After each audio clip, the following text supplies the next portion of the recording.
नमस्कार, आप सभी का स्वागत है और मैं आपके साथ तमन्ना शर्मा। भारत की राजनीति इस वक्त चुनाव आयोग और कथित वोट चोरी के मुद्दे के इर्द गिर्द घूम रही है। कर्नाटका विधानसभा चुनाव में गड़बड़ियों के आरोप को लेकर कांग्रेस नेता राहुल गांधी ने हाल ही में प्रेस कॉन्फ्रेंस कर एक चुनाव आयोग पर सीधे निशाना साधा था। अब वे बिहार में वोट अधिकार यात्रा कर रहे हैं। इस यात्रा में महागठबंधन के सहयोगी दल आरजेडी और वामपंथी पार्टियां भी उनके साथ कदम से कदम मिलाकर चल रही हैं।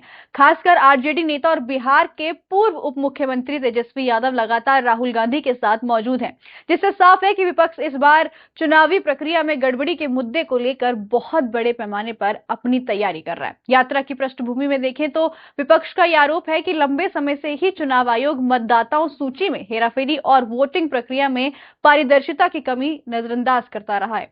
राहुल गांधी ने कर्नाटका चुनाव का उदाहरण देकर इसे साबित करने की भी कोशिश की, तो अब वहीं इसी अभियान को लेकर बिहार में एक संगठित रूप से देने की कोशिश की जा रही है। रविवार को सासाराम से यात्रा की शुरुआत हुई और गुरुवार को ये नालंदा यूनिवर्सिटी जाकर रुकी। इसी बीच बुधवार को यात्रा का एक दिन का विराम भी मिला। बिहार की सियासत में यात्रा पहले की चर्चा में बहुत बड़े पैमाने पर की जा रही है, लेकिन अब इसमें अखिलेश यादव की भी एंट्री हो गई है और हलचल मचा दी है कि इस वक्त समाजवादी पार्टी के प्रमुख अखिलेश यादव खुद इस ऐलान में हैं कि वे जल्द ही बिहार में इस यात्रा से जुड़ेंगे। तो वहीं कांग्रेस के महासचिव ने इसकी पूरी पुष्टि की है। अखिलेश यादव 28 अगस्त को बिहार के सीतामढ़ी में राहुल गांधी की इस यात्रा में शामिल होंगे। उन्होंने अपने ट्विटर अकाउंट पर लिखा कि अखिलेश यादव के जुड़ने से इस यात्रा को एक और ताकत मिलेगी।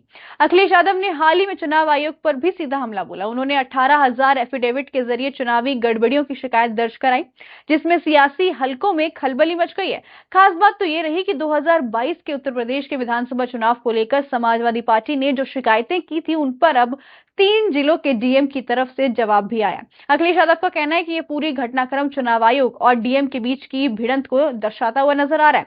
उन्होंने तंज कसते हुए कहा कि चुनाव आयोग लगातार कह रहा था कि विपक्ष ने कोई आधिकारिक शिकायत नहीं की है, लेकिन अब जिलाधिकारी पुरानी शिकायतों पर संज्ञान लेकर आयोग को ही कटघरे में खड़ा कर रहे हैं। इसी बीच अखिलेश यादव बुधवार को फिरोजाबाद के एक जिले में गए, जहां पर उन्होंने एक कार्यक्रम को संबोधित किया। उन्होंने पत्रकारों से बातचीत की और बिहार में कैंपेन की जानकारी भी दी।